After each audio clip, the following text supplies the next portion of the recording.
Shalom, shalom, everyone, and welcome once again to Shabbat Night Talk. My name is Uziel Ben Lewi, one of the teachers at Congregation Bay D.C.B. Thanking the Creator of heaven and earth for life, food, clothing, and shelter, knowledge, wisdom, and understanding. Also, please forgive me for the late start. I was trying to get everything in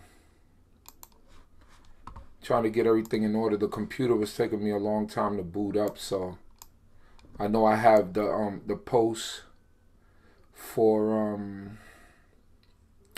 8 p.m. but nonetheless the computer was taking me a long time to boot up. I don't use this computer. I only use this computer once a week, and that's for Shabbat Night Talk. So sorry for that, brothers and sisters, and I'm glad that I was able to come on. How's everyone feeling out there? I hope that everyone has had a great fast. I hope that everyone was in tune with everything that had to do with the fast and with what we were supposed to do. I'm happy that everyone was able to commune with the Creator, was able to get those sins and those iniquities off of them, which is important. Don't forget, oh my goodness, somebody is driving through here with some really loud music, but don't forget to like the video. Don't forget to share it into your different platforms. As the chat is growing, I'm thankful to the Creator for all of your help and everyone that's helping us out. We're also back on Facebook Live on the CHOKMAH BINAH Facebook page. Also trying to grow that. So for those of you that feel comfortable on Facebook, you could go check me out there. Thanking the Creator once again for life. Hope that everyone had a nice meal. Hope that everyone is in tune with everything. Shabbat Shalom to my brother Isaiah. Shabbat Shalom to Chief Aquana. Shabbat Shalom to everyone. Let me check out the people in the chat. See what's going on with my peoples in the chat.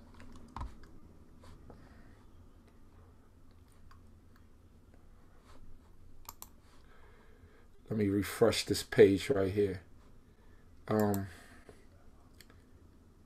It's a blessing to be here with God's people, growing and doing the things that we do. You know, we grow in Torah and we gain understanding in Torah. This is what it's all about: growing and gaining understanding. Shabbat Shalom to Mika, Nazira. Shabbat Shalom to Shura. Teshua, Nia Long, or Naya Long. I don't know if that's a play on, that's your Hebrew name, and then that just happens to be your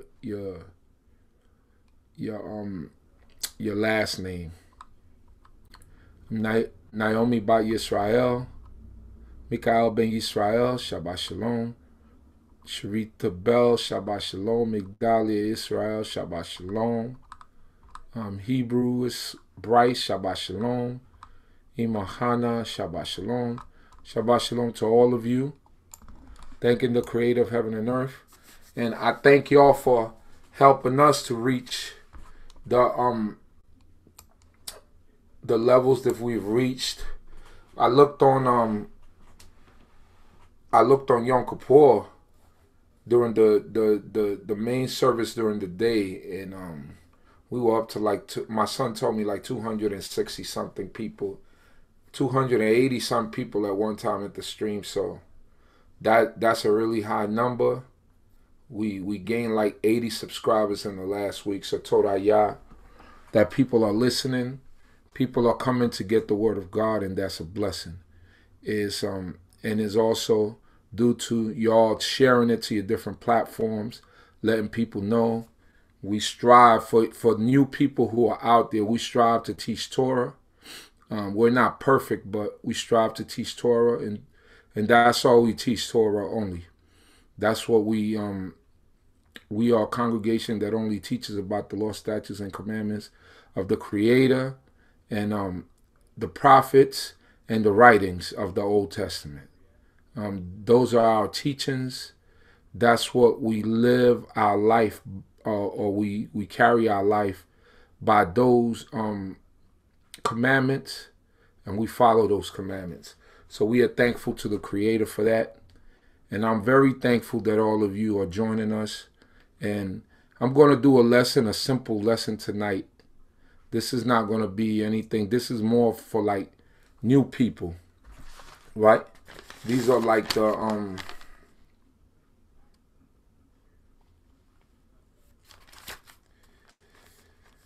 things that you need to know as a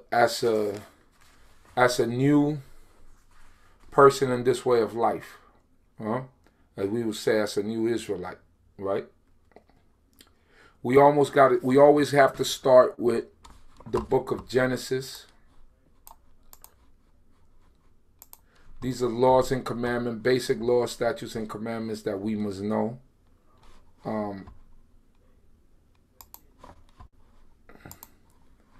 want to go to the book of Genesis, chapter 2. And we're going to talk about the Sabbath day.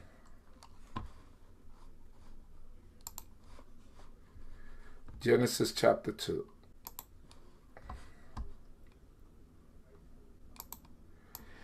And I feel like this is important to everyone. Every now and then you have to do every now and then we have to do a simple lesson for everyone to be able to grasp certain things. So now,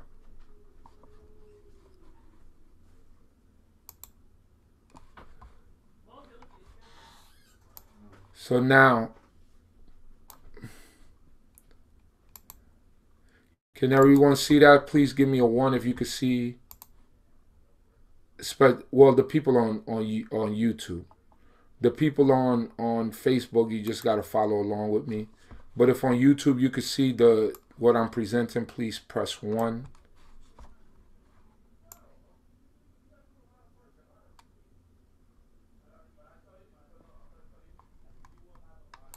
All right, so, okay, so we could see that. Thank you, thank you, thank you. Oh, I switched the screens. You can see the Facebook stream there. All right, here we go. So now let me try to keep it here and teach from here.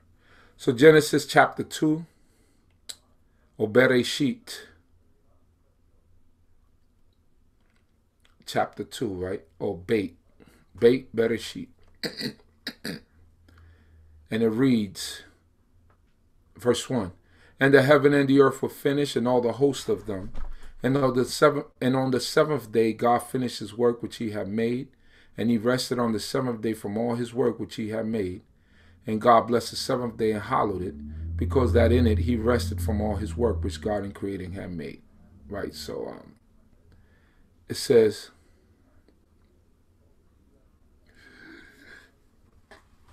so we understand in Genesis chapter 1 that God had created the heavens and the earth, everything that's in them, the sun, moon, and stars, the animals, vegetation.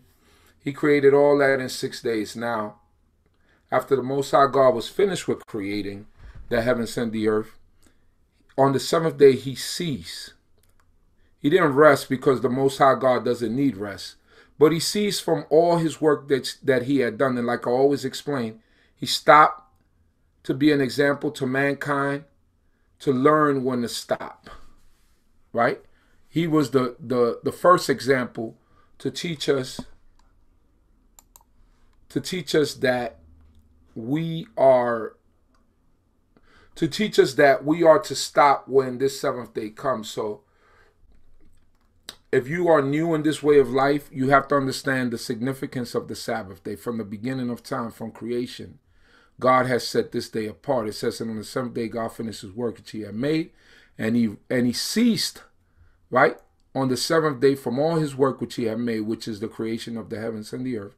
And God blessed the seventh day and hallowed it, because that in it he rested from all his work which God in creating had made. So God hallowed the day, meaning he set it aside, he sanctified it. This day is not like any other day. And as I go along, I'm going to show you some of the different things that we are not supposed to do on this day, the preparations that we have to make prior to this day so that we could be ready for the day and for what the day has to bring. So very important if you're just starting out in this.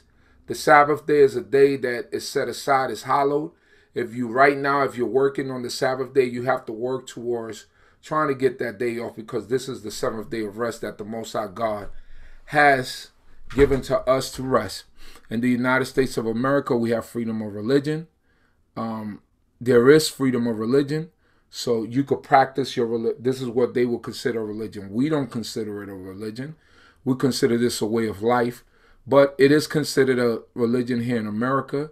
You could get a letter from any of your congregations showing that you are a Sabbath observer, and they would have to honor your observing of the Sabbath. If not, they could end up with a large lawsuit on their hands, because the Constitution of the United States of America grants each and every one of us the freedom of religion and to practice it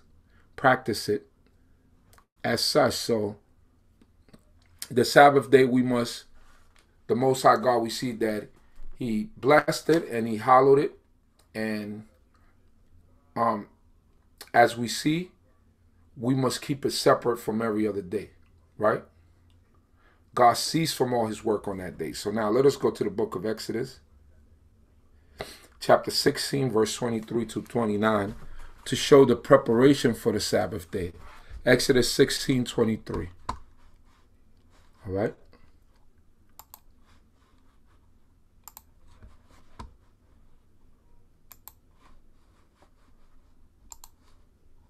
Exodus 16, 23.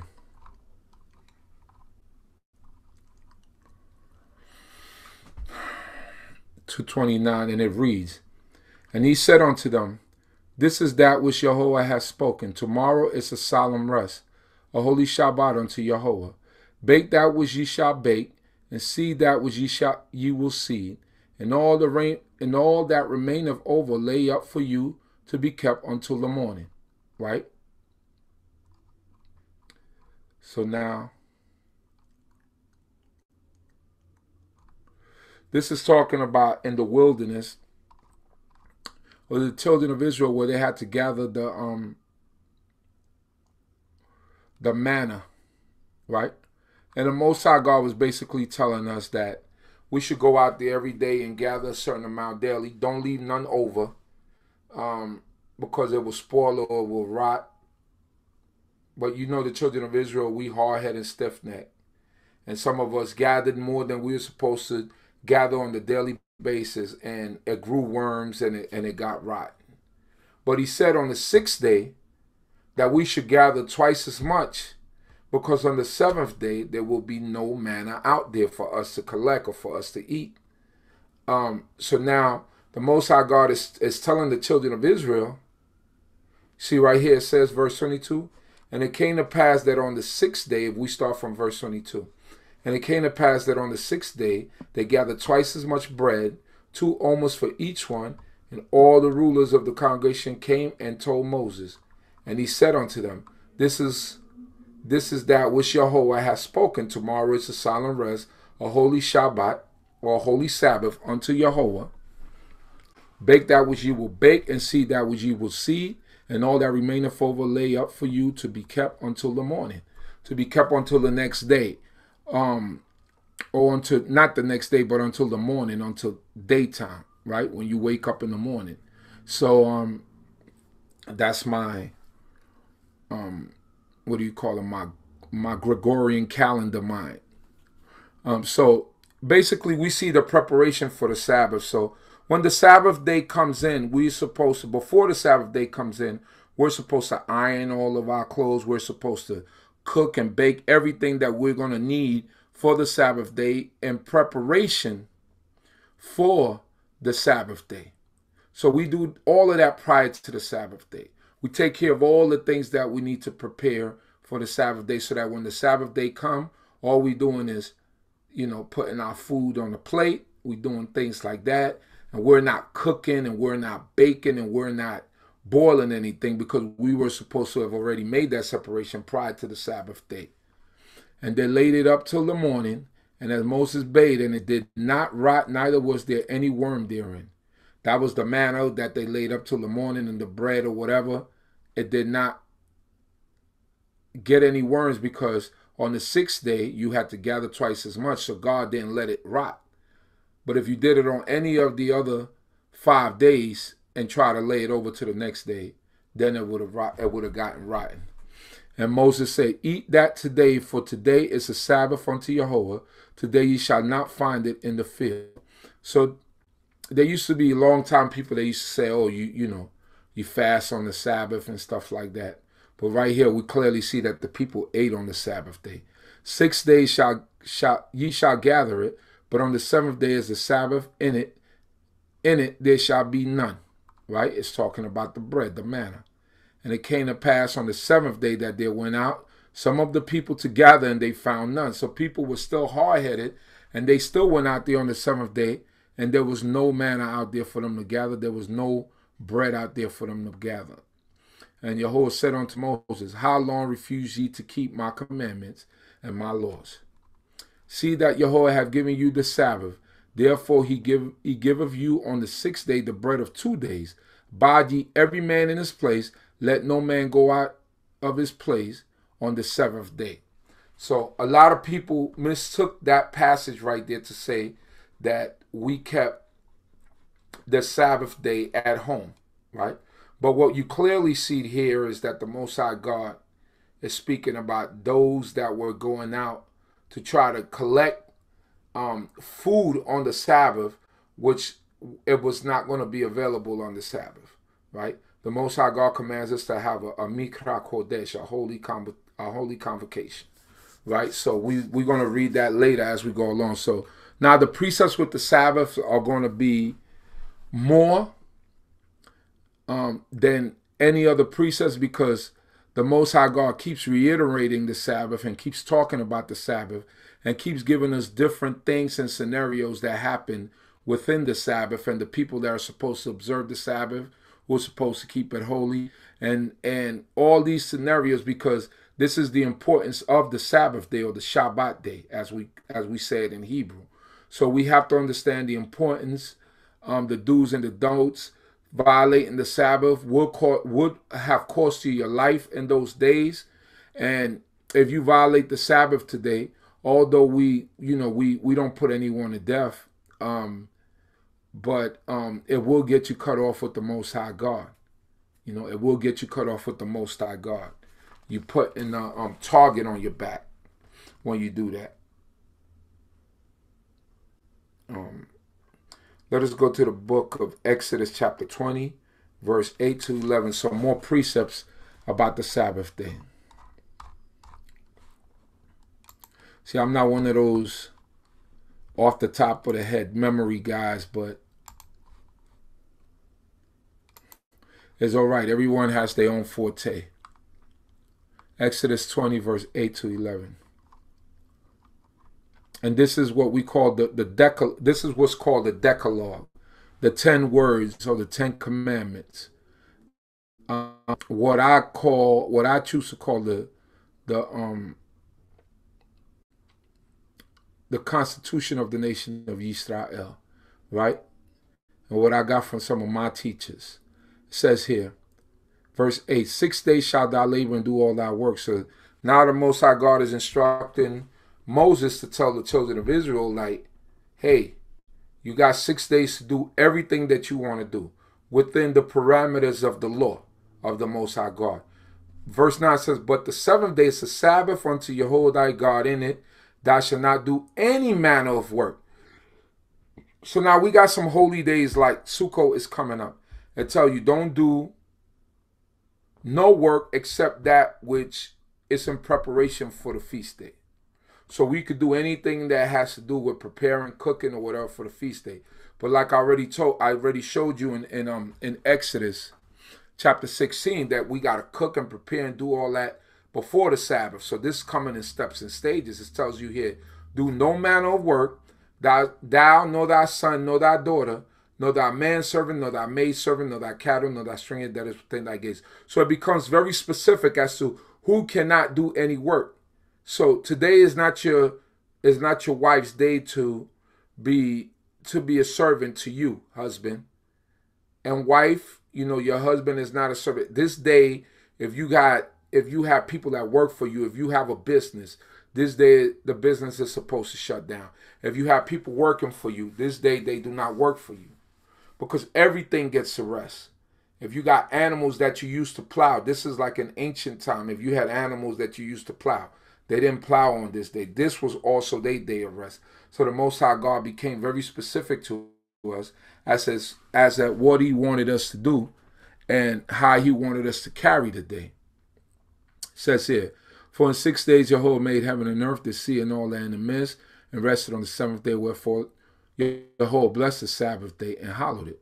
So God blessed the Sabbath day, and if you keep it, you'll be blessed in it. And he hallowed it, set it aside, just like Genesis chapter 2 said.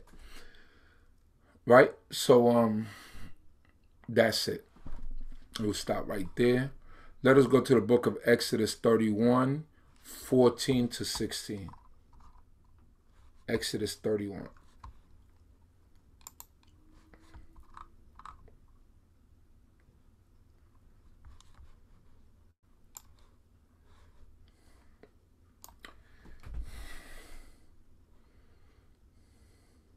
It says here, let's start from 13.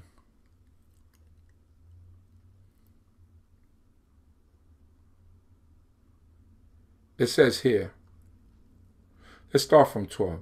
And Jehovah spoke unto Moses, saying, speak thou also unto the children of Israel, saying, verily ye shall keep my Shabbat, for it is a sign between me and you throughout your generations, that ye may know that I am Jehovah who sanctify you. Right? So the Sabbath is the sign between us and God that we are serving him. Right? So that's how you will know a servant of the Most High Yah, by whether or not they're keeping the Sabbath day and they're keeping it holy. You could be an Israelite and just be a rebellious servant by not keeping the Sabbath or any of the appointed seasons that God has put aside for us to keep. But a true servant of the Most High God is going to come observing the Sabbath day. You understand what I mean? A true servant of the Most High is going to come observing the Sabbath day. And the Sabbath day, it says, for it is a sign between me and you throughout your generations. That means no matter where we're at, and that ye may know that I am Jehovah who sanctify you. So being in captivity, especially in a captivity that we are allowed to observe the Sabbath, is no excuse for us not to keep the Sabbath. So the people who give you those excuses are just people who look for loopholes, talking about we're in captivity. We're supposed to keep the Sabbath. We're not under some oppressive thing to keep the Sabbath. You understand what I mean? So those are the things that we have to keep in mind. Ye shall keep the Shabbat, therefore, for it is holy unto you. Sabbath is holy unto us. Everyone that profaneth it shall surely be put to death. This is in the land. If we were in the land, anybody would profane the Sabbath, it's a death penalty. In America, you're not putting anyone to death. We're not even thinking about that. We don't go down that path. But the law for the land, and this was for Israelites as they were progressing and going into the land, this is prior to the 40 years, in the wilderness and so forth, that the Most High God was commanding the children, Moses, to tell the children of Israel that how they were supposed to keep this day. For whosoever doeth any work therein, that soul shall be cut off from among his people. 6 days shall work be done, but on the seventh day is the Sabbath of solemn rest, holy to Jehovah. Whosoever doeth any work in the Sabbath day, he shall surely be put to death. So it reiterates it, right? And he shall be put to death for working on the Sabbath. 16. Wherefore the children of Israel shall keep the Shabbat, to observe the Shabbat throughout their generations. That means us, for perpetual covenant, forever. Right? It is a sign between me and the children of Israel forever. So that's a sign between us and God. The people of God will always observe the Sabbath. So in order for you to be considered a child of God, or to get in that realm, you have to observe the Sabbath. For in 6 days Jehovah made heaven and earth, and on the seventh day he ceased from work and rested.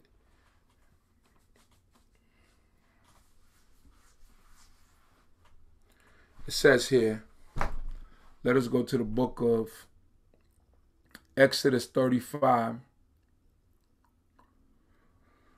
verse 2. Exodus 35, 2.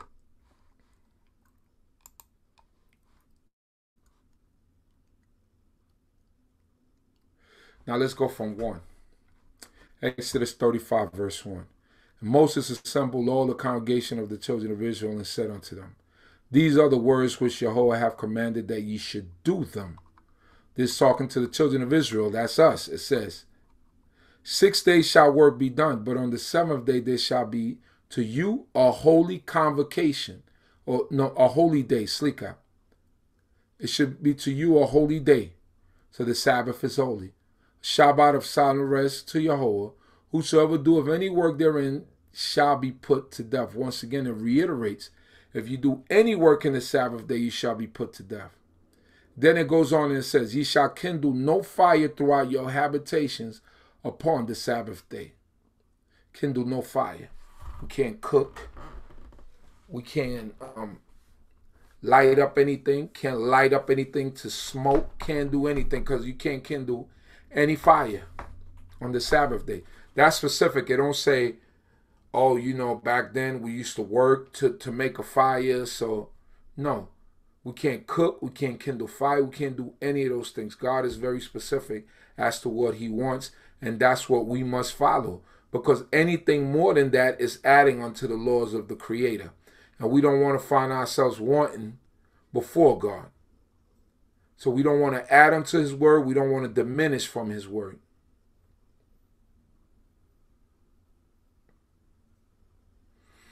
It says here, let us go to the book of Leviticus chapter 23, starting from verse 1. Simple laws for new people. I know many of y'all already know this, but if we have anybody new out there, they need to learn the importance of these days. Leviticus chapter 23,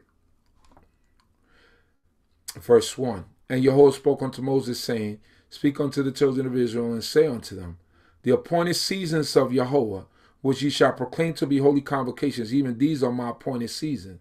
Sedaber el bnei Yisrael, wa amarta aleihim, mo'adei Yehovah asher, tik reu otam, mikra e kodesh, right? That's what we're looking for, holy convocation. So as we progress in chapter, the Most High begins to give us more and more things that go with the Sabbath, right? Now he's telling them, look, you got to have a holy convocation. It says, Mikra Kodesh, Elehem Mo'adai, right? So these are my appointed seasons. Now, in terms of a holy convocation, we don't know, people's families might have been large enough to hold the holy convocation, but regardless, there was a way to hold a holy convocation. People, maybe each town opened up a place of worship, or maybe people went to a square, and that's where they held some sort of service, but there was a holy convocation, you know, and that's important. You got to come out of your houses or convocate. Today we have technology. Many of you are in remote places, can't make it out, so you convocate with us online. The Most High has given us inventions that we have sought out, and it works for us, you know, and those are the things that we have to keep in mind. 6 days shall work be done, but on the seventh day is a Shabbat of solemn rest a holy convocation. Ye shall do no manner of work. It is a Shabbat unto Yahweh in all your dwellings. You shall do no manner of work. It is a Shabbat of rest in all your dwellings. So we got to keep that in mind.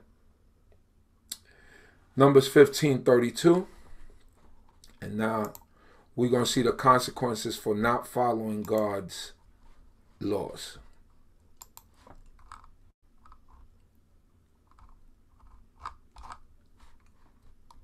Numbers 15:32. The consequences.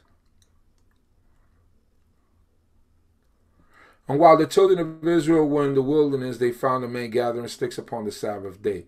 Now remember, in previous chapters, the Most High God said for us to do no manner of work on the Sabbath day. This man was found gathering sticks on the Sabbath day. And they that found him gathering sticks brought him unto Moses and Aaron and unto all the congregation. And they put him in ward because they had not been declared what should be done to him. So this was the first incident of people violating the Sabbath day, the first recorded incident where people was found doing something after the law was given. Prior to that, people probably did what they wanted to do, coming from Egypt, whatever. You know what I'm saying? But the Most High God gave the command, he gave the order, and now it's in effect, right? So this man was found gathering sticks on the Sabbath. They put him in a holding cell for a minute to find out what should be done with him. And Yahweh said unto Moses, the man shall surely be put to death. All the congregation shall stone him with stones without the camp. And all the congregation brought him without the camp and stoned him with stones. And he died as Yahweh commanded.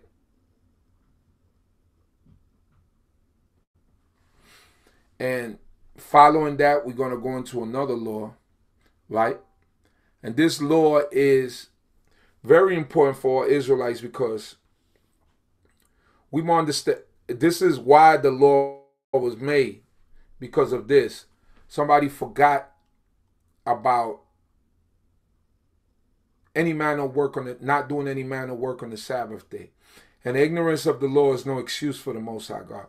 He gives us sometimes offerings for if we do a sin by error. But the Most High God was trying to drive a point and send out a message to the children of Israel that they could no longer do what they wanted to do. All right, so now we go to the law of fringes, or tzitzit, as we will say, right? And Yahweh spoke unto Moses, saying, speak unto the children of Israel and bid them that they make them throughout their generations fringes in the corners of their garments, and that they put with the fringe of each corner a thread of blue. Right, so that's Leviticus, that's Numbers chapter 15, verse 37 and 38. Sorry, a little bit tired. And Yahweh spoke to Moses, speak unto the children of Israel and bid them that they make them throughout their generations. So the fringes is for a reminder, right? Verse 39, it says, and it shall be unto you for a fringe, that ye may look upon it and remember all the commandments of Yahweh and do them, and that ye go not about after your own heart and your own eyes, after which ye used to go astray, that ye may remember and do all my commandments and be holy unto your God. So we have to use our fringes every day. If we don't use fringes, we have to get into the custom of using fringes. And not only on Shabbat. Some people don't even use them any day of the week. Fringes are to be worn by men and women. There is no law that says only men should wear fringes. Fringes should be worn by men and women. That's the law. It says, speak unto the children of Israel. The children of Israel encompasses men and women. So we must put on our fringes. Sisters out there, you got to make some fringes for yourself, because you also have to be reminded of the law, right? These are the things that we have to do. These are the things that we have to understand. These are the things that we have to follow. This law is for both men and women, right? You put the fringes on your garment so that you remember. This man lost his life because he did not remember. It didn't say that he was rebellious. It didn't say any of those things. It just say that he got caught picking up sticks. And then the next law that comes after that is put fringes so that you remember You know, and you don't forget, and you don't have the same fate that this man had. It says here, Daber el bnei Yisrael we amarta alehem we asu lahem zit al kanfe bigdehem ledorotam we natnu al zit akanaf. It says petil tekelet, a quarter blue, right? Make sure that on each fringe, right, put within the fringe of each corner a thread of blue, right? That's the tekelet is blue, right? Zit is fringe, right? Ziot is fringes, right? So we got to remember that. We got to remember that we need to put these fringes on. It's not exclusive only to males, but sisters, you also have to put on your fringes. Deuteronomy 22, verse 12. Same thing about fringes.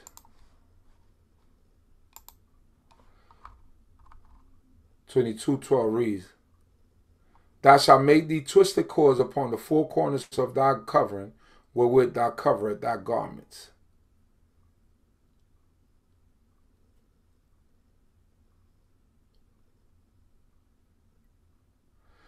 So here it calls it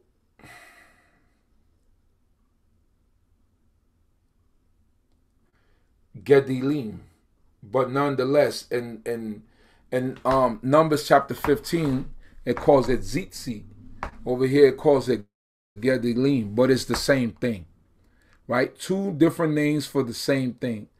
Thou shalt make thee twisted cords upon the four corners of thy covering, wherewith thou coverest thyself. We have to remember that. All right? We got to wear these fringes. Brothers and sisters, it's God's law. And we don't want to be against the Creator. So make yourself some fringes. I don't have any sitting on me right now, but this is as we go out of our houses to remember, right? That's why the Most High put all these signs on us. And also the thing with the ZCO is people recognize you. You know, sometimes you see sisters with long skirts on and they don't have a ZCO on, so you don't, because, you know, it's a lot of sisters that wear long skirts that are modest like that. But once you see those ZCO, you say Shalom, you know, because you now you understand that it's somebody that's in the covenant. You feel what I'm saying? Somebody that's in the covenant. It says here, now, the other thing that we do is sometimes we're not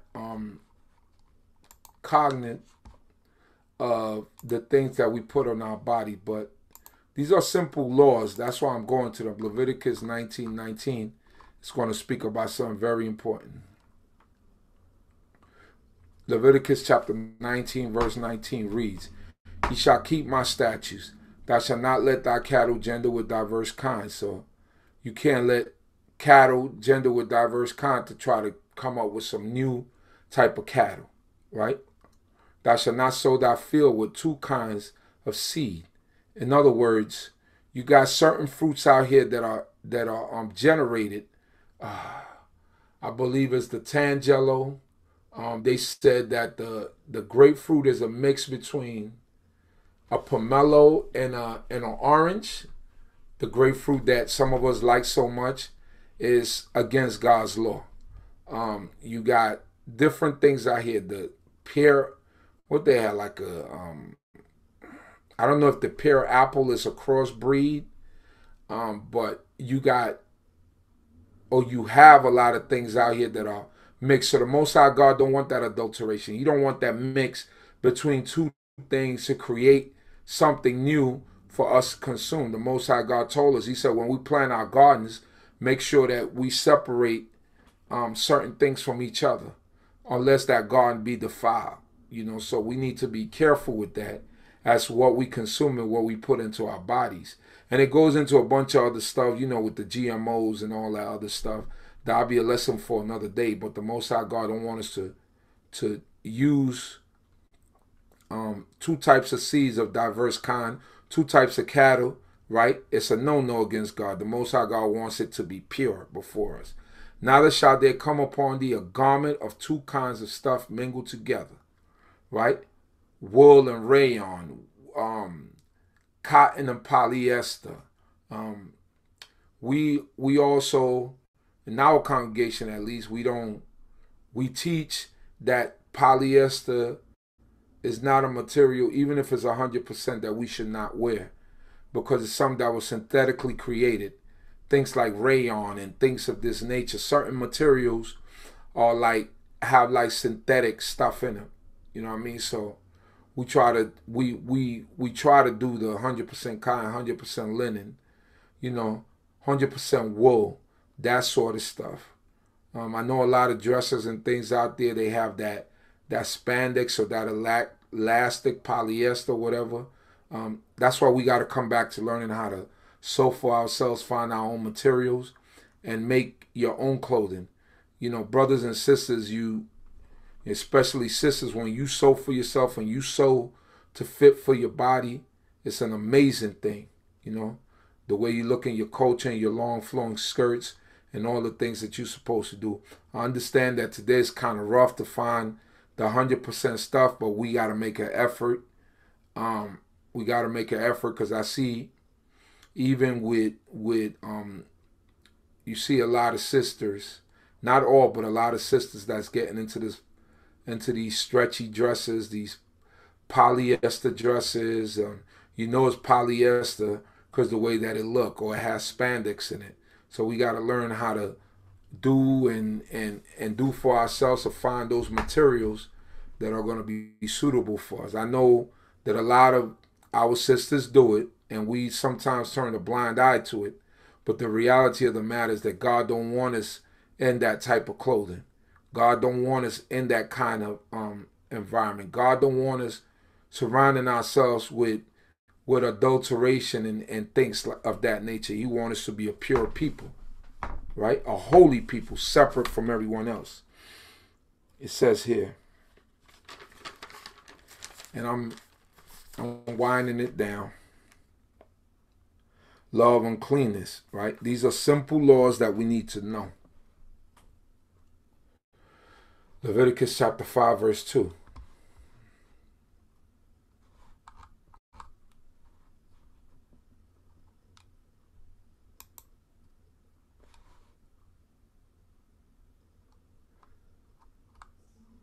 Let's start from verse 1.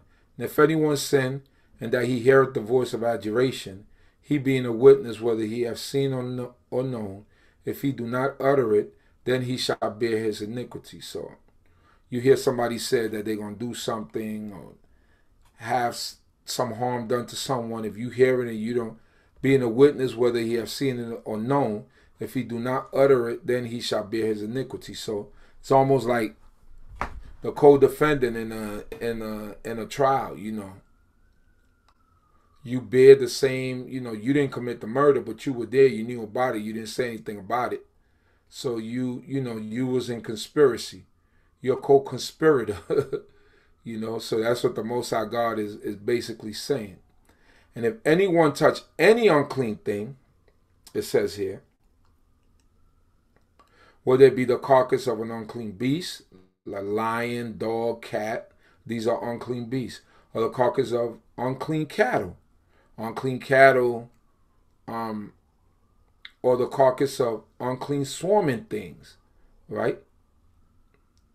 Anything, roaches, anything, worms, whatever it may be. These things make you unclean, and be guilty, it being hidden from him that he is unclean, or if he touch the uncleanness of a man. Touching the uncleanness of a man is if you touch a man, what comes out of a man, you know, after he's been with a woman, or it might come out in a nocturnal emission. right? That's touching the uncleanness of a man, or even touching what they call a leprosy, or an uncleanness of his skin, or anything that's unclean from a man. Whatsoever is unclean, whatsoever his uncleanness be, wherewith he is unclean, and it be hid from him, and when he knoweth of it, be guilty.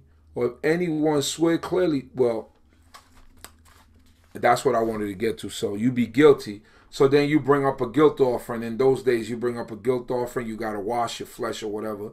So it might have been hidden from you that a person was unclean. As soon as you find out, you will bring up a guilt offering. You wash your flesh and do all those things and get back on the journey of being clean again, right? Because uncleanness is something that the Most High God do not dwell in the midst of. He don't dwell in the midst of uncleanness, and if we're going to see that as we go along. So, now also Leviticus chapter 12, when a woman bears a child, a male child or a female child, there's a different amount of time that she stays out for a male and for a female, but nonetheless she's unclean, right? And she's separated until she's clean again, because the impurity, woman is still bleeding certain things, so she's unclean for a certain amount of time, right? So Numbers 19 verse 11 to 16.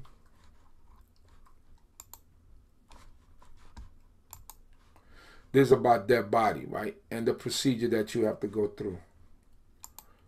So now,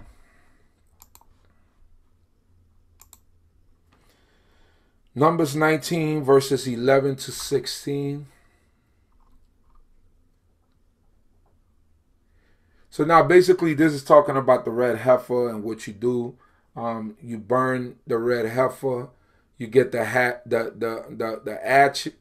ashes, and you get the waters of purification. And basically on the third and seventh day, you sprinkle these waters of purification on anyone who has touched a dead body, and they will be clean again. So the Most High God is telling us here, he that toucheth the dead body, even any man's dead body, shall be unclean 7 days.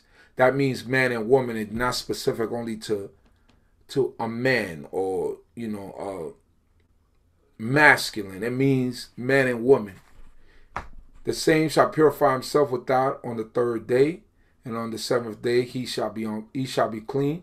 But if he purify not himself the third day and the seventh day, he shall not be clean.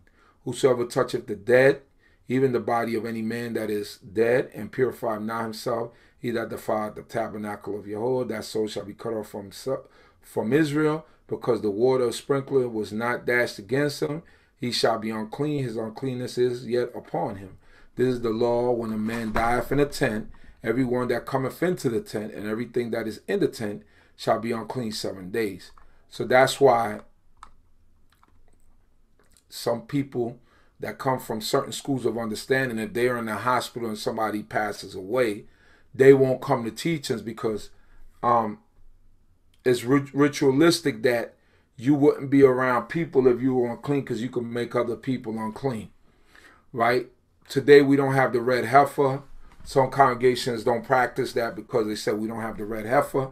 And when we go back home, that the Most High God will cleanse us again, because there are a lot of uncleannesses that we have upon us that we can't get rid of unless we have the waters of sprinkling. Some of us have been in rooms where people have passed away, where people have been murdered, all different types of scenarios, and we can't get that uncleanness off of us, right?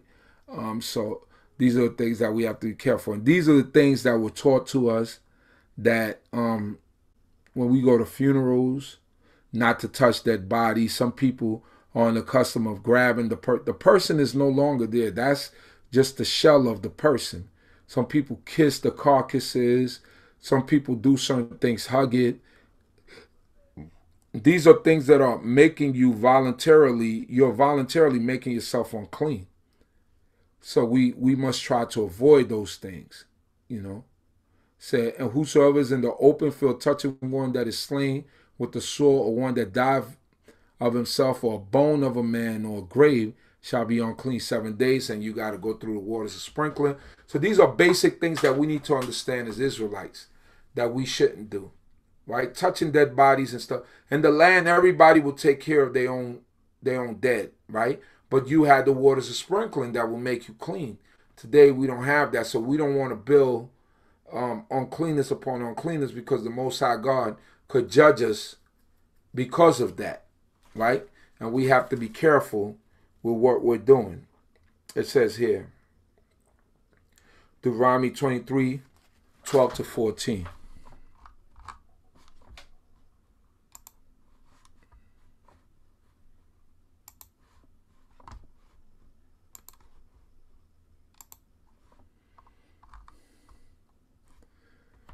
But it shall be, when evening cometh, he shall bathe himself in water, and when the sun...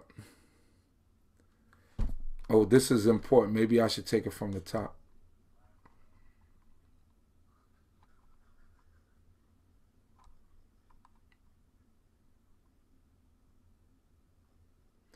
Verse 10. Right? Deuteronomy 23, verse 10.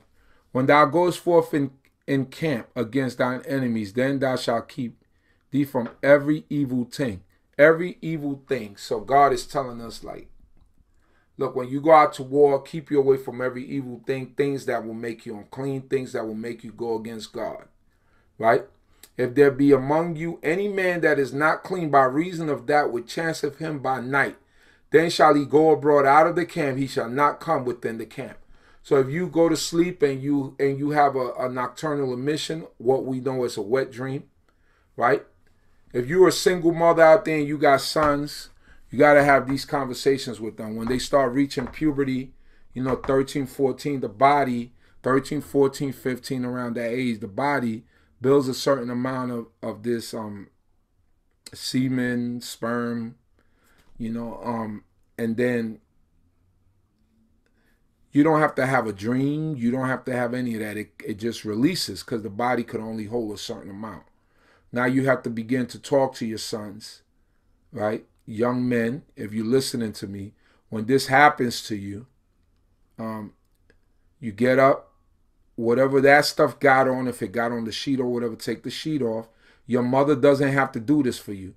You're not supposed to take those underwear, those sheets and stuff like that, and just throw them in the dirty clothes. And if your mother's washing your clothes for you or anything like that, or if you got other siblings, they touching that stuff, you making them unclean, right? If it just gets on your underwear, you get up, you go in the shower, you take a shower, running water, you take those underwear, you rinse them off, you put some soap on it or something, you wash them, right? You wash them with your hands, get all that stuff off of it. While you're in the shower, you wash it off. You wash it, you clean it, you get it off of it, right? You wring it and you hang those underwear, right? That's your uncleanness. No one else should take care of that for you. You take care of your own uncleanness. That came out of you. So you clean it. Your mother shouldn't have to be putting her hands in there and touching your stuff. Same thing for daughters, right? When you get your monthly, right? And some of that stuff gets in places it shouldn't get. Your mother shouldn't, or no one else should be having to put their hands on it. If you got a washing machine, or if you got something, or if you have to go, you have to wait till the end of the week to go to the laundromat, or the beginning of the week, which is Yom Rishon. You put that unclean stuff in a separate bag to where everyone doesn't have to touch it with the regular dirty clothes. You understand? And when you get to the laundromat or whatever, then you throw it in there and you get it washed. But everyone should not be privy to your uncleanness and touch your uncleanness and make themselves unclean. This is the way we were taught, So as young men, young women, you have to be responsible for your own uncleanness. You have to wash your own things, your own sheets, your own everything. Or let Ima know. If you're still not at that point where you're doing it by yourself, let Ima know, or Abba know, listen, this is what's happening, this is what's going on. You have to have open conversations, because these things will begin to happen. Boys get to a certain point, just like girls, when they reach a certain point, they start to have their menstrual cycle. Men will have emissions by night. That means that now you have the seed of life in you, and you could procreate, right? you can make a girl, a woman pregnant with your seed, right? That's what that means. Doesn't mean that you're a man yet, but you can make babies, right? So those are the things that we have to keep in mind. And when you're unclean, when this happens to you on on Shabbat night, don't get up and go to the congregation the next day. Wash yourself, and at sundown, that when sundown, then you could come back amongst the midst of the people, right? And I'm going to show you why, because God don't deal in the midst of uncleanness, right? You got scenarios where women, sometimes they come to services and they get unclean as they are sitting there. So what we do, we eliminate the chair that they were sitting in, right? The smart woman would just, it's not an embarrassing thing. Some people, they panic and they get up and they don't want to listen. This is part of our community, of our culture. So no one is going to talk about you. You know what I'm saying? Just get up, grab that chair, take it, let somebody know, don't touch that chair, put a sign on it, this chair is unclean till sundown, whatever, blah, blah, blah. And you keep it moving. It's not an embarrassing thing. This is the natural cycles of your body, But boys, definitely, you have those nocturnal emissions. You got to say to yourself, listen, I can't go to services. And you get up and you wash up. You don't want that stuff on you all day. Don't take a rag and wipe yourself off. No, go take a shower and get that stuff up off you. It says, if there be among you, verse 10, when thou goest forth in camp against thine enemies, then thou shalt keep thee from every evil thing. If there be among you any man that is not clean by reason of that, verse 12, but it shall be when evening cometh on, he shall bathe himself in water, and when the sun is down, he may come in within the camp. So when evening cometh on, he shall bathe himself in water. When the sun go down, he may come in within the camp. You come in within the camp, you clean again. So we stay away from uncleanness. When a woman is unclean, when a man is unclean, you stay away. There's also laws about venereal diseases. That's an uncleanness. About leprosy, different types of skin diseases. Those are uncleanness. But I'm not going to go through all that. It's just a synopsis and a short, just a short, detailed list of the things that you should know as a new Israelite. I noticed that we have a lot of new subscribers, so I want to make it clear to you about certain things that you should do. Now, before, there was somebody who asked, if I'm unclean, should I even be listening to service? Yes, you can listen to service. That's what technology is here for. We're not over righteous and over holy to say, I can't listen to the word of God. If you're unclean, you could call upon God. It don't mean you can't call upon God. It just said God don't dwell in the midst of uncleanness, right? Verse 13, thou shalt have a place also without the camp whither thou shalt go forth abroad. And thou shalt have a pattern among thy weapons, and it shall be when thou sittest down abroad, thou shalt dig therewith, and shalt turn back and cover that which cometh from thee. So it's talking about basically people go out to war. Look, you go out to war, go outside the camp. Don't stay within where everybody is at. Go outside in the outskirts. Dig a hole, relieve yourself, close the hole back again with all the excrement, go back into the earth, and then come back to the camp, right? Because it says here, and thou shalt, for Yahweh thy God walketh, verse 15, for Yahweh thy God walketh in the midst of thy camp, thou to deliver thee, to give up thine enemies before thee. Therefore shall thy camp be holy, that he see no unseemly thing in thee, and turn away from thee. So these things are unseemly, right? So my father-in-law, he used to have all these things that he used to say. And he used to be like, if you got a newborn baby, when you don't let those Pampers pile up in the house. Anytime someone is going downstairs, take those Pampers downstairs, get them out the house, because God don't dwell in the midst of unseemly things, right? The Pampers and all those things, and it's smelly up the house. And, when you have certain types of smells and certain, Most I said, get all that stuff out. Get that unseemly thing from the midst of me. You know what I mean? So there's a lot of things that we could do, that we could practice, get into the practice of, to get closer to God, right? To get the unseemly thing out of the midst of us, and for us not to be in violation of the commandments of God.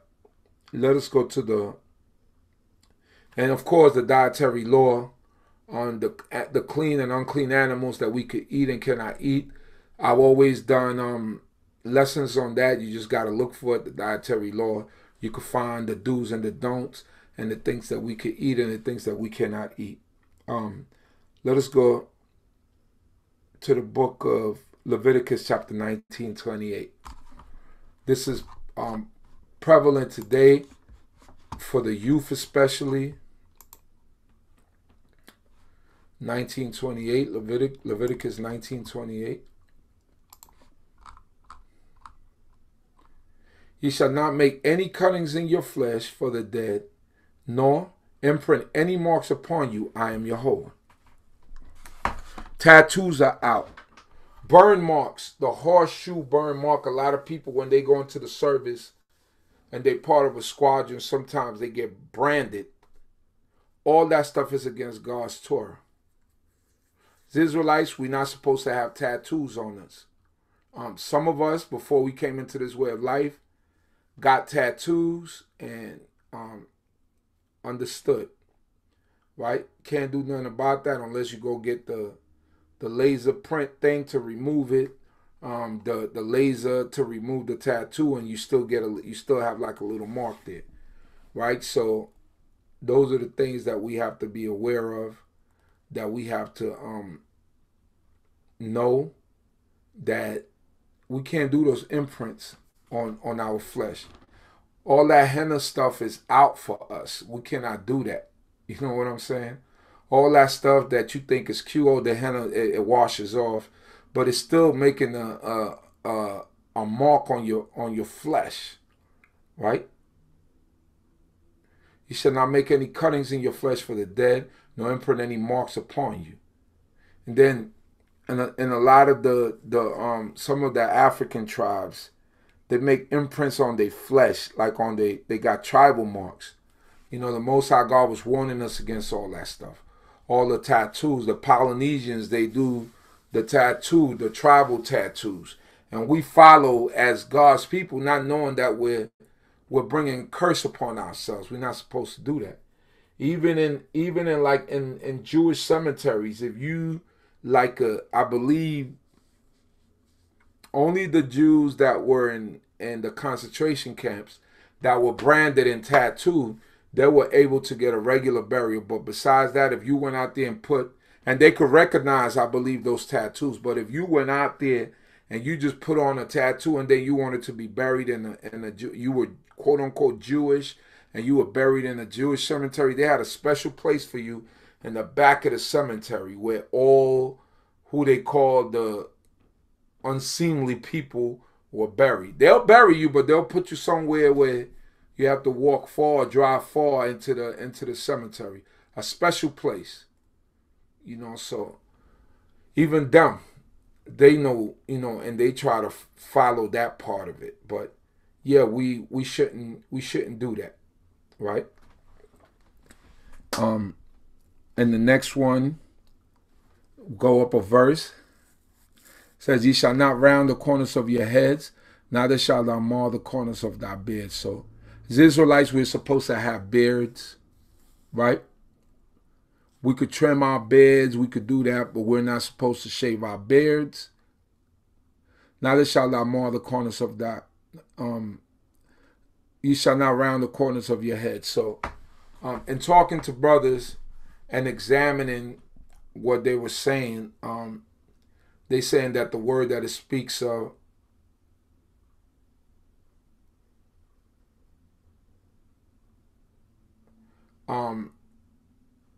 that you can't strike off. It's like the word that it uses, strike off. For quite some times, I also feel like you ever see some African tribes, and not only African tribes, the Egyptians used to do this. They used to shape the nobility used to shape their heads to look almost like a cone head. They used to put these wraps, these bands on their heads to make their heads grow like a cone, and that was a sign of royalty. The royal families in Egypt used to do this, right? And I felt like that was also a form of rounding the core. I feel like that's also a form of rounding the corners of your head. The Most High God gave us our distinct shaped heads, and sometimes we want to mold the head, a certain way. God said, leave all that alone.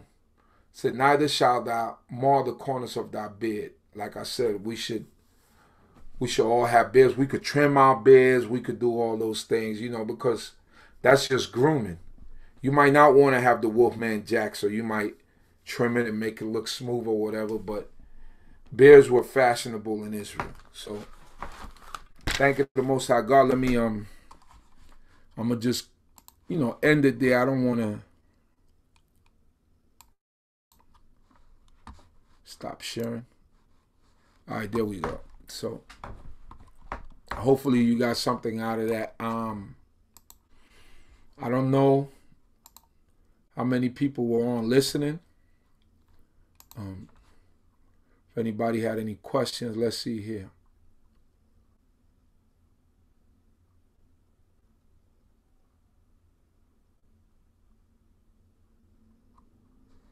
It says here,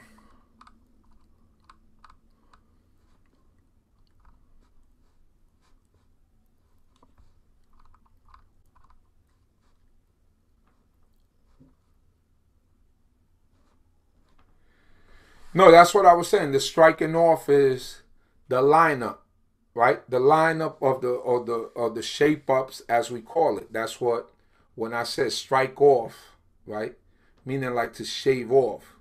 But also in like doing some studies, you also see that, and I've come to the understanding of like people shape their heads in a certain way to try their heads in Egypt especially. They did this, and then also in some other African tribes they did this, right? So I'm not saying that it was like that. I'm just saying that I'm not saying that you could get shape ups and stuff like that. All I'm saying is that there's also other ways that people did certain things that I believe was like there was a disapproval, was not approved by the Most High God. All right, so Franklin, thank you for asking. We generally like to be able to know a person to participate in percent Israelite, but contact info. All right, so I don't know if y'all got something out of it. If I confused anybody, please let me know. Just trying to go by the teachings.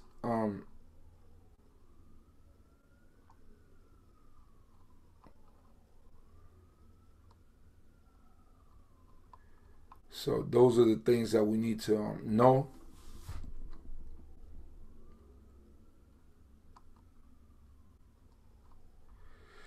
Yeah, I believe that sometimes the children don't know, and if you are a parent, right? If you are a parent and let's say you're a single mother and you have a son, right? Young man that's growing up, and certain things start to happen with his body.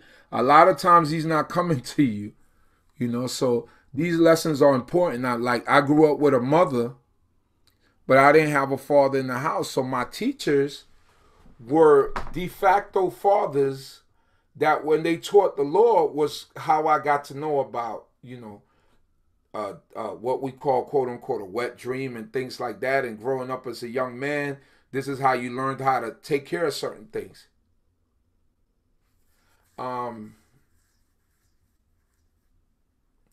Just came online with you. Can you please tell me where in the book it says that you can't trim your hair? For most part, when we see like people that were, how can you say it? Like the priests, right? he wasn't allowed to let his hair grow but to a certain length, because he had to do offerings and stuff like that. You see certain things like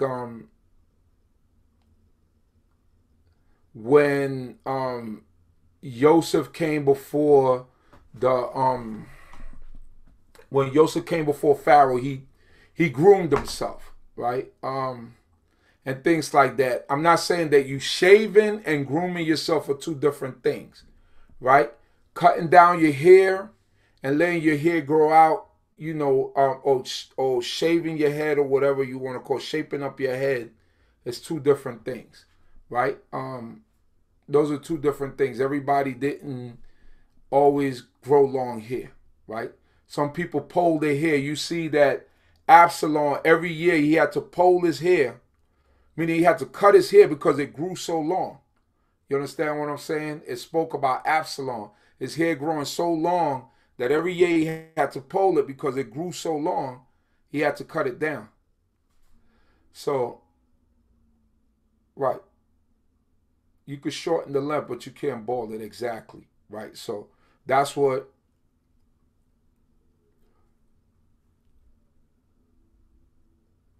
when we see that, then when we get that, we gotta we could cut our hairs, we could cut our hair down. You know what I'm saying? People groom themselves, right? People groom themselves. Everybody wasn't everybody didn't have long hair. Everybody didn't do that. So that was part of us as a nation. So you see different instances to where people you know cut their hair. You see you see that people cut their hair. So that's what it was. And the Torah, when we talk about the shaving, like I always tell people that during the time of David, when David sent some of his servants to, I forgot what king that was, and they sent them back to David with the seat of their pants cut out and half of their beards shaved. You know what I mean? I always use that as an example that if we shave, like people say that some people shave, then David would have just told them, just shave the other half of your beard and come into town. But no, David sent them off somewhere and told them, grow your beard and then come back. You understand what I'm saying? So those are things that we see to where we always had a beard and we, you know, we always did certain things. But there's certain rituals and things that people do that it's not Torah. You know what I mean? It's like your mustache is growing into your mouth. You're not gonna let your mustache grow into your mouth. You're gonna kind of trim it down so that you don't be eating your hair. You know what I mean? Some people hair grows wild. You know, so you trim certain things kind of to keep it, you know, in accordance.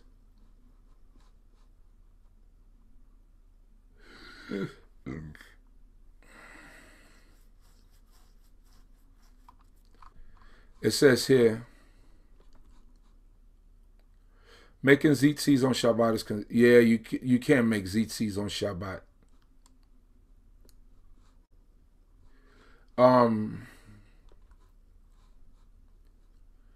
Making zitzis on Shabbat is considered work. Yes.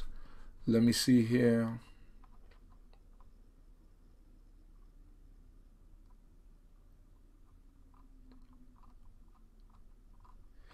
How is the Shabbat Shalom? How is the Shabbat day identified in Hebrew? Is it called Shabbat, Shabbaton? It's identified because we know is the 7th-day cycle, right? And it is hallowed and it is set aside. As I explained earlier, in 6 days the Most High created the heavens and the earth, and on the 7th day was the Shabbat. That is the Shabbat day. Now we got other Shabbatot, right? Other days of rest that are called Shabbatot, Shabbat, whatever it might be. But the Shabbat day has its own specifications. It tells you that you got to prepare that which you shall prepare. So this is why I tell people that there's a difference between the 7th day Shabbat and every other, because some other Shabbatot you're able to cook, you're able to do certain things. So when we look at the word Shabbat, sometimes people take it and just look at it as the seventh day Shabbat, and that's not it. It's just a day of rest. You know what I mean? It's just a day of rest. So that's it.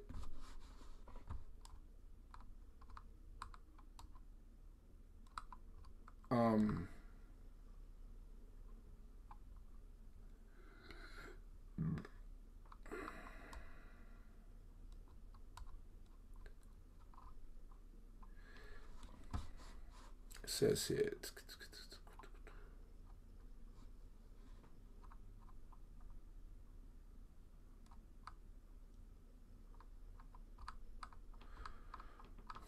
We wouldn't. He said, "What about the wash off tattoos?" I wouldn't get into the custom of doing any of that. You know what I'm saying? You don't want to teach the kids that kind of stuff. A lot of kids are just following the trends. Unfortunately, you have people like Allen Iverson and Dennis Rodman who were like the people who started that craziness and where everybody jumped on it.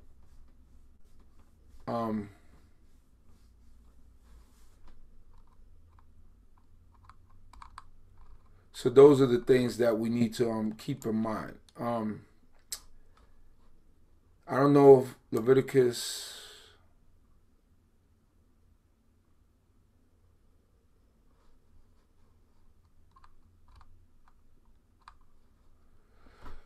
We wouldn't get into the custom of those things. So, like I said, you know, there's a lot of things that we learn.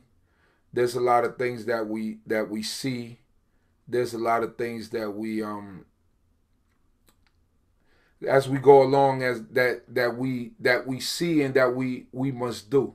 So we're grateful to the Creator for all things and everything. I thank the Most High God for the understanding that I've gotten, and that we need to also walk in the path of righteousness, and also ask the Creator to continue to be with us, guide us, and protect us, to continue to guide our steps and to guide our thoughts, right? And doing those things, that the Most High God continue to bless us and protect us. And hopefully on this, even during this time, I had a tattoo done. Every time I'm trying to wrap up more questions, I had a tattoo done in my younger years and found out late last year that it is attached to witchcraft. I already did 2 laser treatments, but it is not fully gone. Should I not do any more? I'm not sure what's the dangers of the laser treatment and how many you could have or how many you could do. But, you know, we just came through the season of Yom Kippur. Many people have done things that have violated the laws of God. What we try to tell people is, when you have tattoos, try to hide them, you know. Try to use things to cover them. But the damage is already done, and all you could do is ask God for forgiveness. You know what I mean? If you could get the laser surgery and it could come on, but I don't know the harms of continuing to do laser surgery. So that's what I'll say about that.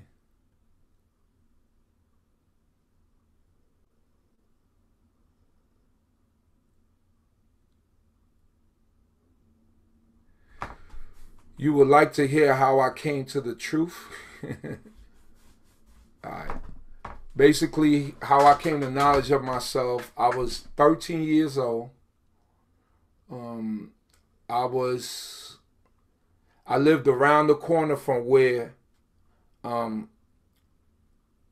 brothers and sisters would keep Sabbath services. And one day, my friend Levan, he already had contact with the brothers and sisters.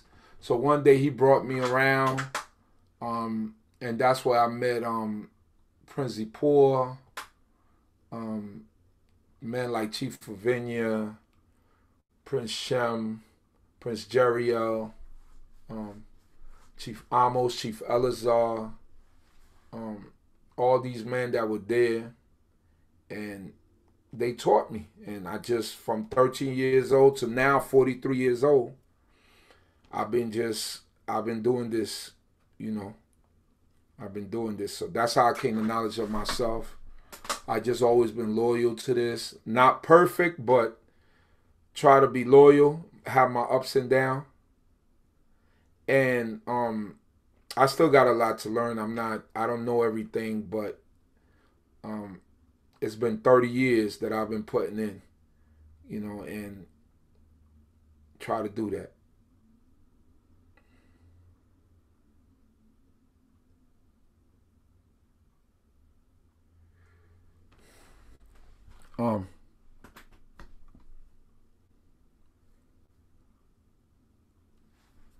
At that, so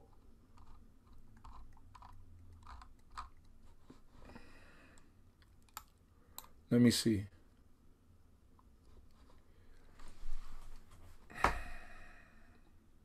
That's it. All right. That's how I came to knowledge of myself. And I know I'm always doing interviews. People always tell me when someone is going to interview you, but I am the interviewer.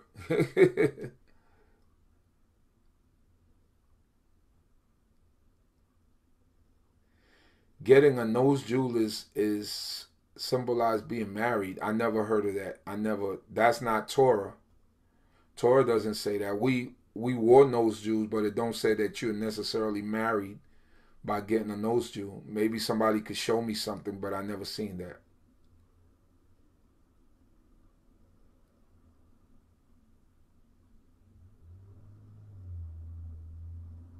So you get your nose jewels, it's okay. Okay, just look like we almost don't look like anyone else has any question.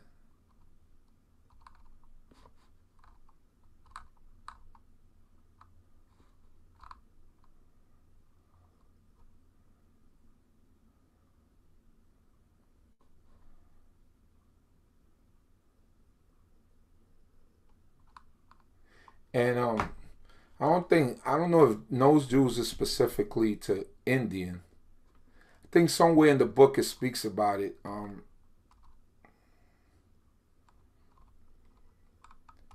But don't quote me on that. I believe so. It might be somewhere in there. But don't quote me on that.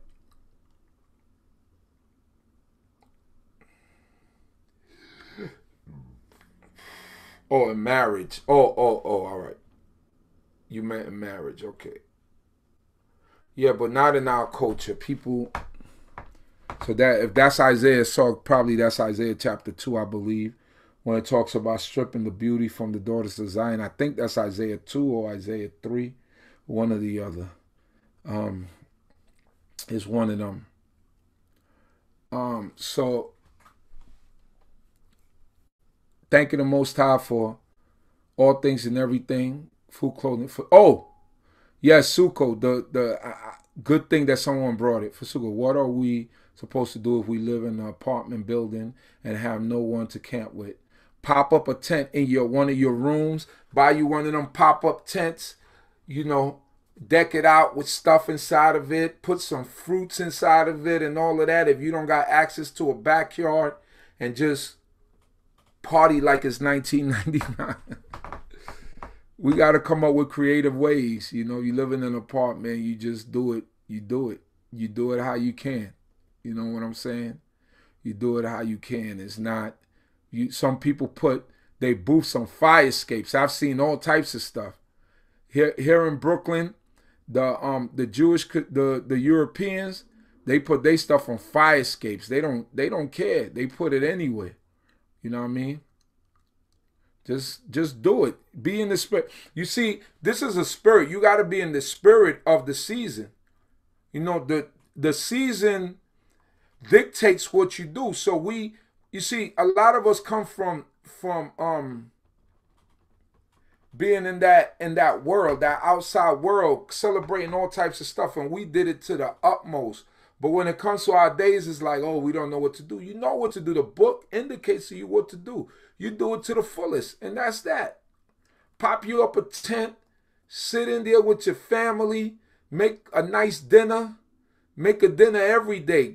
Plan out what you're going to do. You sit in there and you get the feeling of dwelling in a booth, even if it's indoor. You do it. Be creative. That's right.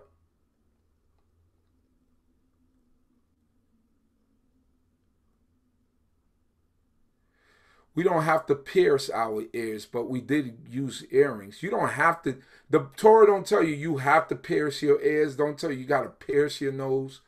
These are not. These are not laws. That's a choice. You could pierce your nose. You could pierce your ears if you want to. The only thing that it told us not to do is the imprints and, on our flesh and the marking on our flesh and stuff like that. Shaving, things of that nature. So those are the things.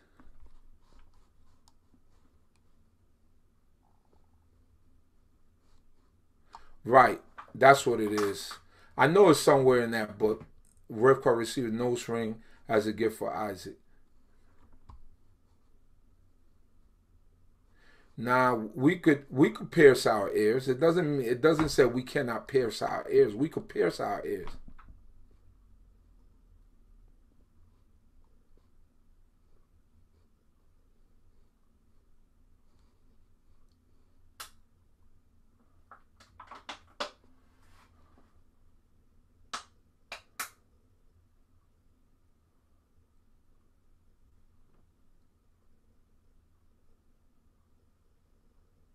Right. If you could get other Israelites and do it, it's even more beautiful.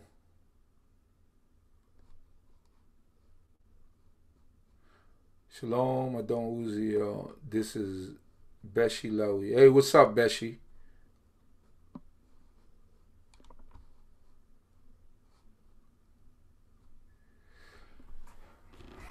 That's a good one. The face paint.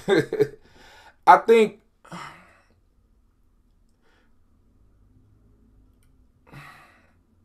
that's a good one right there. Because now, in my opinion, now somebody in the room, like I said, somebody else in the room might feel something different, right? I feel like the henna penetrates your skin. I think that the face paint is like, I think it's different. I just feel because the face paint will come off right there. Like it doesn't last on you for a long time. You know what I'm saying? So it's like I believe that is different. You know what I mean? I believe that is different. I don't think that's like the marking on your flesh that it's talking about, the paint, the face painting.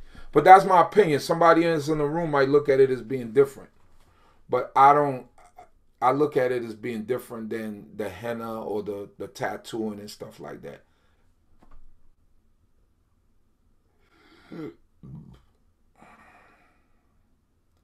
I think they're talking about the kids, like when they go to the zoo, they make them like the cats and stuff like that.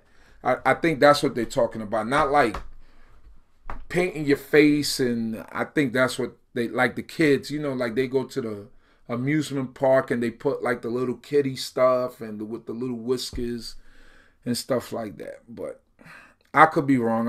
I don't have to be right in that. Somebody in the room might look at something different and might feel different about it.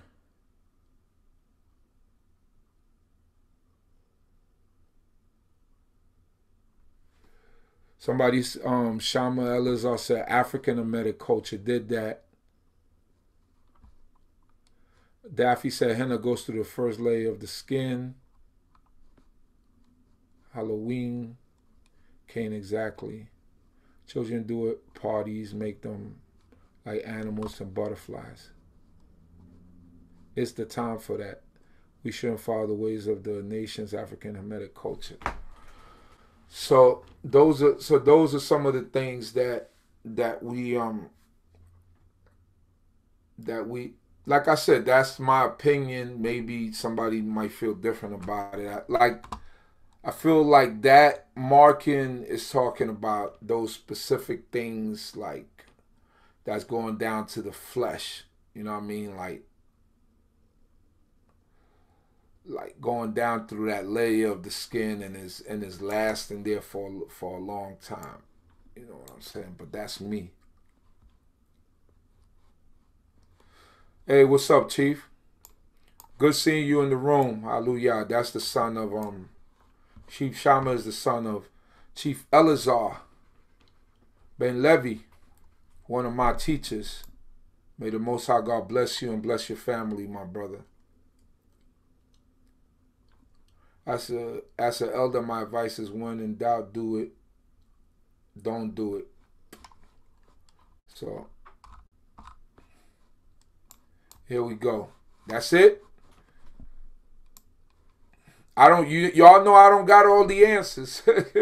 Some of the answers that I give, y'all might not agree with. So I don't got all the answers. So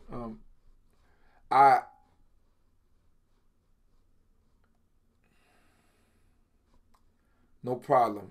I'm glad when the people log on and they ask questions, but I just give you what I think, with certain things that are not solid or concrete, what I think might be best, but I could be wrong also.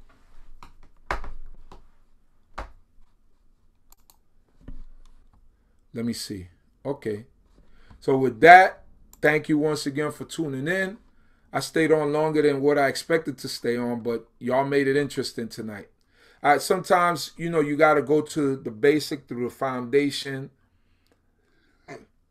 The foundation is what helps to build us. You understand what I'm saying? Foundation, if you stick with one of my teachers, in fact, Chief Elazar always used to say, and I remember this, he said, if we don't got nothing else, if we don't got no prophets, if we don't got no writings, and all we have is Torah, that we will be all right. We don't need nothing else. That's how I used to say. He used to say it with the way, if you know how Chief Elazar speaks, because he's still alive. He said, we don't need nothing but that Torah, and he was right. You know what I mean? So if we stick with that Torah, we okay. We're not gonna be, way out there. We gonna be good with the Torah. We don't need nothing else. Can you do a video of what you do on each of the holy days, or can you direct me to video you already have? I understand we can't do all day intel. Oh, okay, on the holy day. All right, for the holy days, all you have to do is read Leviticus 23, right? You read Leviticus 23, and Leviticus 23 gives you the outline of what you can and cannot do on each holy day. All right, so that's all you have to be concerned with. You read Leviticus 23, and it will tell you exactly what you could do and cannot do on each holy day. All right, so this holy day that's coming up, which is Sukkot, the first day will come in at what y'all know, some of y'all that don't know, Yom Rishon, which is Sunday night, right, at sundown. It begins Sunday night at sundown. That's when we observe it. Sunday night at sundown, and it goes into Monday night at sundown, right?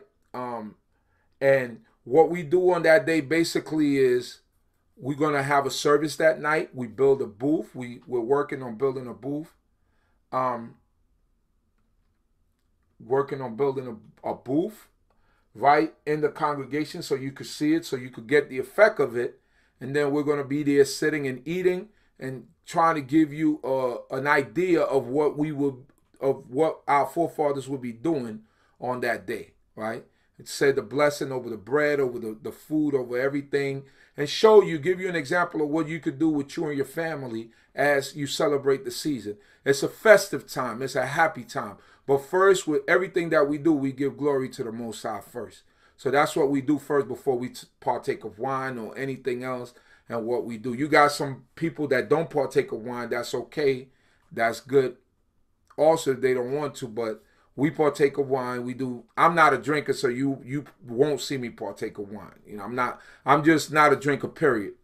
I might drink a beer here and there, and that's very rarely. You know what I mean? I could go years without drinking a beer, without drinking a glass of wine, whatever. Drinking is not my thing.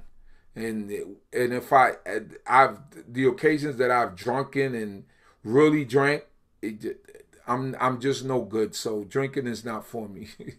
So when we so those are the things that we do on this day. We could cook to prepare for the day, you know, and do certain things for the day. It's a festive time, festive season. We'll be in full gear on Monday. You see the drums, everything will be in full scale.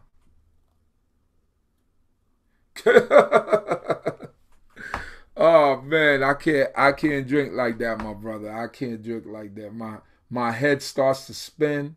You could forget about it after I drink, Chief. You could forget about it. So with that, at this time, I'm going to say shalom. If y'all don't have any more questions, on Monday, we will begin at 12 noon. 12 noon, all right? 12 noon, Monday. Love you too, Chief. May the Most High God bless each and every one of you. May the Most High God continue to bless the nation of Yisrael and all of you that are going through anything in your life. May the Most High God hear your prayers and bless you and protect you. And may the Most High God bring peace to your lives. Shalom, shalom.